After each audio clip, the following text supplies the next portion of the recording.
Yo, what is up, guys? So, if you can guess what these three devices have in common, drop a comment down below and I'll pick one person from the comments to win a special prize. So, if you can guess what these three devices have in common, drop a comment down below and whoever gets it will win a special prize. So, if you haven't guessed it already, these three devices, these handhelds, have something very particular in common. And that is the fact that the controls or the controllers can be removed. So we're going to talk about that today. If I can get this on, we're going to talk about that today in a quick video, just talking about the differences, the similarities, the pros and cons between these three devices here. So make sure you smash that like button, subscribe, all that good YouTube stuff. Leave a comment down below of what you want to see next. But let's get into it. Let's not waste any time. So I have three devices here. Starting from the bottom, we have the Razer Edge here, Razer's handheld. Then we have the tried and true. I think this is the #1 selling handheld of all time, if I'm not mistaken. The Nintendo Switch. This is the OLED version. And then we have the big boy, this massive piece of machinery, the OneXplayer 2 is a handheld PC, and as you can see, it's a pretty beefy boy in comparison. Now, with that out of the way, with introductions out of the way, let's talk about the similarities between these devices, because there's not many similarities between these two devices, and we're going to talk about that just briefly. So this is a handheld PC. So this is pretty much a full Windows PC with controllers attached to the side, literally attached to the side. If you're familiar with the Steam Deck, this is pretty much like the Steam Deck in the way that it plays PC games in a handheld form. So here's the Steam Deck here, just for size comparison. It's even bigger than the Steam Deck. But yeah, the Steam Deck is another handheld PC, but it doesn't have detachable controllers, so it doesn't meet the criteria for this video. But anyway, this is a handheld PC. It's pretty much like a computer with controllers attached. Everyone knows the Nintendo Switch. Nintendo's hybrid console. You can play it handheld. You can play it tabletop, stand it up, take the controls off, play it tabletop mode, and then you can connect it to your TV, of course, with the dock. Now, this is an interesting device, the Razer Edge. It's like a Android tablet, a small Android tablet with a Razer Kishi Pro attached to it. So it's pretty much like a powerful Android phone. So you can do everything that you can do on an Android phone. You can play native games, you can do streaming, you can also emulate games. So you see here I have the Dolphin emulator, for example. So you can emulate games up to Nintendo Switch. You can emulate some Nintendo Switch games. I'm not going to showcase that because Nintendo you guys know about Nintendo. I'm not gonna try to upset Nintendo. Anyway, we love you, Nintendo. Anyway, so this plays anything that you can play on Android, including emulators and native Android games. This has a 144 hertz screen. 144 hertz. It is it's pretty much a 1080p full HD 144 hertz screen. It is OLED. I don't know if you can tell, but it is OLED, just like the Switch OLED. So that's something they have in common. They have OLED screens. This is an IPS screen, so not OLED, but it does look actually pretty good. This screen does have good colors and contrast and everything like that. So the similarities, of course, is that the controllers detach. The controllers detach. So that's one similarity that every one of these devices has in common. Now, the differences are that the way that you can utilize these controllers. Now, I would say the Nintendo Switch wins in terms of versatility because you can use this controller when it's not connected to the device. You can use the controller, across the room, and you can get a good experience like that. You can prop it up on a table and it works. It has a built-in stand. Now, this is interesting because it was positioned to be like a Nintendo Switch, But this controller doesn't have any battery in it. It's pretty light. Of course, you can't tell over video, but it is very light. There's no battery in there. Inside of this is pretty much just the board for the controller. There is a vibration motor, and then the connection that connects to the pins on the device that gives it power, and that gives it the connection that it needs. So you can't play this in your hand like you can with the Nintendo Switch. There is supposed to be a dock coming out for this, similar to the Nintendo Switch. How the Nintendo Switch has docks like this, so this is a third-party controller, but it has docks like this where you can put your controller into it, and then you can, game like this. This is supposed to have one of these, something like this, coming out. It's supposed to release this month. It's June if you're watching this. It's supposed to be coming out, but it hasn't released yet. They wanted to redesign it. So this has the most utility. This controller, you can't play with it. You can't take it off and play with it.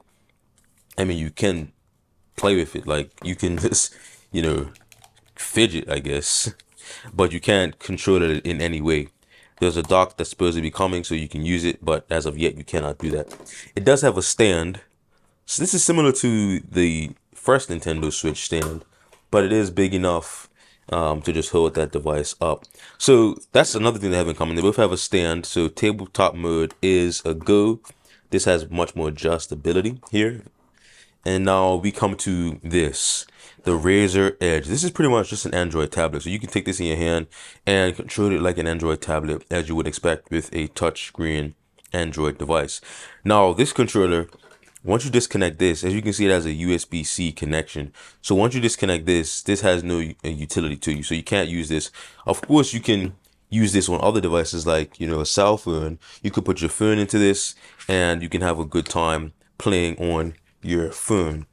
So that's one thing that you can do with this that you can't do with this one and the Nintendo Switch. You can use the Switch on your phone, the Joy-Cons on your phone, if you connect them over Bluetooth, but all the gamers know they want a direct, wired connection. So this has utility in the fact that you can use it on other devices.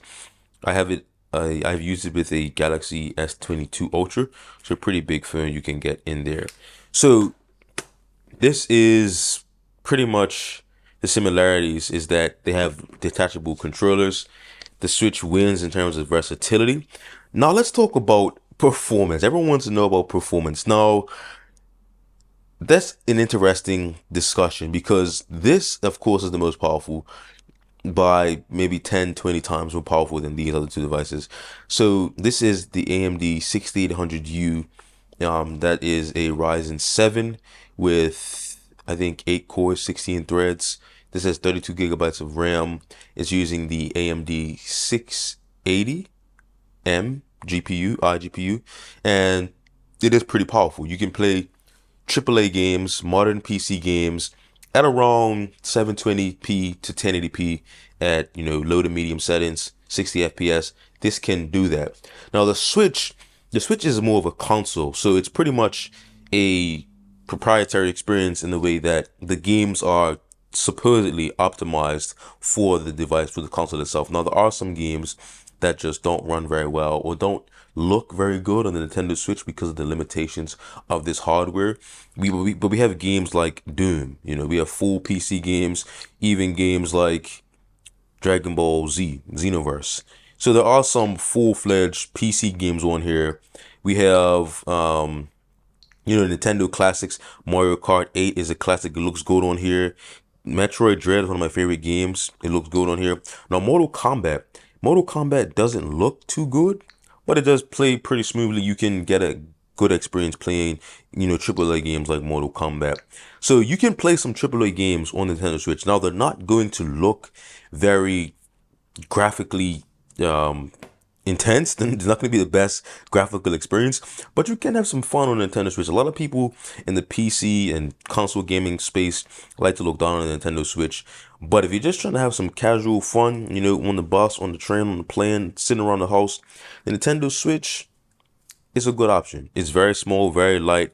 Now you can also get other attachments, like I said before. That's another thing that the Switch does very well, is that it has a lot of third-party support. So here I have some third-party Joy-Cons that offer much better ergonomics and also just a better experience overall because of the joysticks, the size of it gives you a much better experience. You see this grip here. We also get back buttons. So the Switch is good in the way that it has third-party support where you can get, you know, other Joy-Cons to to meet your needs and your wants. So that is a bonus point for the Nintendo Switch. Now, you can technically use another controller on the Razer Edge. So for example, right here I have this GameSir controller. You can technically use a third-party controller on the Razer Edge and it will work just fine. But then again, it doesn't really fit very well. But you can make it happen. You can make it work and you can have a good time. So let's see, let's get that in there. And as you can see, I'm able to control the Razer Edge with this GameSir controller. So that's another thing. You can, if it can fit a phone, it's more like it can fit the Razer Edge. So you do have options in terms of like if this breaks and you don't want to buy another one, you can sort of like save some money because this GameSir is like $50 and the Kishi Pro is like $100 something. So you could, save some money if you need to get a replacement. Now, as far as performance, back to the performance, this is going to perform like a Android phone from like 2022 or like last year or the end of 2021. Like they said, it's a new processor, but it's really like a Snapdragon 888 plus with active cooling. So it does have like active cooling. It has like a fan in there. You see the vents there. So it has a fan in there. So it has active cooling. So you can get that sustained peak performance. So it's gonna perform like a Snapdragon 888. So there's some games that don't emulate very well because it's not as powerful as like a Snapdragon 8 Gen 2 Plus or whatever. So there's some games like newer Switch games that it can't really emulate at full speed. I'm not gonna show that because Nintendo, but it is very powerful. It's pretty much the most powerful Android, tablet of this size. I know that's pretty much a small category, but it is very powerful. It's like as powerful as like a Galaxy S21 Ultra. It's like as powerful as that, but more powerful for gaming because it can sustain peak performance for an extended time because it has that active cooling and it's not going to thermal throttle because of overheating. So now, I guess just to wrap this up, I don't want to go too much longer in this video. I guess, what are the use cases or like who are these devices for? Now, starting at the top, this big, beefy, chungus of a device. Who's this for? This device is for, I honestly don't know who this device is for. It's like, this device is so niche. This device is for someone who wants to play PC games and they want this extra large screen, the big battery, and they have a big budget because this device is very expensive. You can buy this, you can buy this, and you can buy this. Yeah, just about for the price of this. So you can get you can get these two devices or you can get this pretty much. But with this, you're gonna get the best performance out of any of these, the best battery life at the right settings. You're gonna have to take those settings on to get good battery life, but it does have the biggest battery. It's not going to beat the Switch because the Switch is optimized. It's pretty much like a console, so none of these beat the Switch. But for PC gaming, this has a great battery life. So if you're playing at the same settings as like the Steam Deck, you're gonna get better battery life on this. Now, who's this device for? This device, the Nintendo Switch, is for those people who like Nintendo games, who like to just sit back and play like a console. Like imagine you're a kid and you're playing on your Game Boy, you're playing on your DS, and you don't want to worry about settings, you don't want to worry about any type of compatibility. You just want to sit back and play and have a good time. That is the Nintendo Switch. I will also say Nintendo Switch is a great option for, families. A lot of people, a lot of gamers especially, they look down on the Nintendo Switch. But the Nintendo Switch, like if you're having a family game night or something like that, you're not going to pull this out. If you're having a game night, for your family, you're not going to pull this out. If you're having a game night for your family, you're not going to pull out the Steam Deck. If you're having a game night with your family, you're not going to pull out the Razer Edge. You're going to pull out the Nintendo Switch, play some Mario Kart, play some Smash Bros, play some, there's a lot of games on Nintendo Switch that you can put in the dock, throw it up on the TV, have a good time with your family, playing on the little Joy-Cons and whatnot. And it's not the, most graphically intense, impressive experience, but it is a fun experience. And that's where the Nintendo Switch shines. If you just want to have some casual gaming fun, and there are some, decent games in it. They're not going to be the most impressive graphically, but you're going to have a good time. Some games, you're not going to have a good time. I'm not going to lie. There are some games that don't run well on the Switch, but that's okay. You're having a good time with the other games. Now, the Razer Edge, I really don't know who the Razer Edge is for.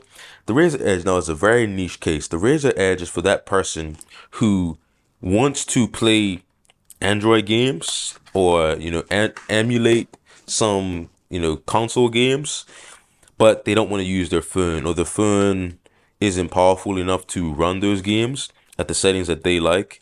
So instead of buying $1,000 phone, you can buy the Razer Edge, and it's going to perform as well as a $1,000 phone from like last year. So it's also good for cloud gaming, if people like that. I actually do enjoy cloud gaming. When cloud gaming first hit the market, I was one of the early adopters because I like the concept of being able to play, graphically intense games without having a beefy PC all of the time. So that's one option that I was utilizing. So I do appreciate cloud gaming if you have the Wi-Fi and the connectivity to sustain that. So this is good for cloud gaming because it has that 144 hertz screen. GeForce Now has a 120 hertz, 20 FPS option. And also it's full HD, it's OLED, so it has a great screen. This device is also for that person who wants to have, portability. So you can take this off and it is very portable. You can put this in your pocket, put this in the other pocket, and you are good to go. So as far as similarities go, the only real similarity is that they play games and the controllers come off. The differences are that it's different use cases for different people, but you're going to have a good time on any one of these devices. I would recommend this for, casual gamers. Get this for like your niece, your nephew, your son, your daughter, whoever. Get this for someone who just wants to have a casual gaming time. And then the Razer Edge, get this if you want to play Android games, and you want to emulate games, but your phone isn't powerful enough, or you want to have a device that, takes stress off of your phone so your phone's not dying. So that's what this is for. And yeah, so here are the devices with the detachable controllers. This video is longer than I wanted it to be, but hopefully you get a sense of each of these devices, the use cases, the pros, the cons. Let me know what else you want to see. I have some more devices coming to the channel. Let me know what else you want to see. Drop a comment down below. Also, smash that like button. Subscribe, all that good YouTube stuff. And leave some suggestions for more videos that you want to see. Maybe I do some more comparisons. Maybe I do a direct comparison. And, we'll see what we can do. Anyway, I'm out. Peace.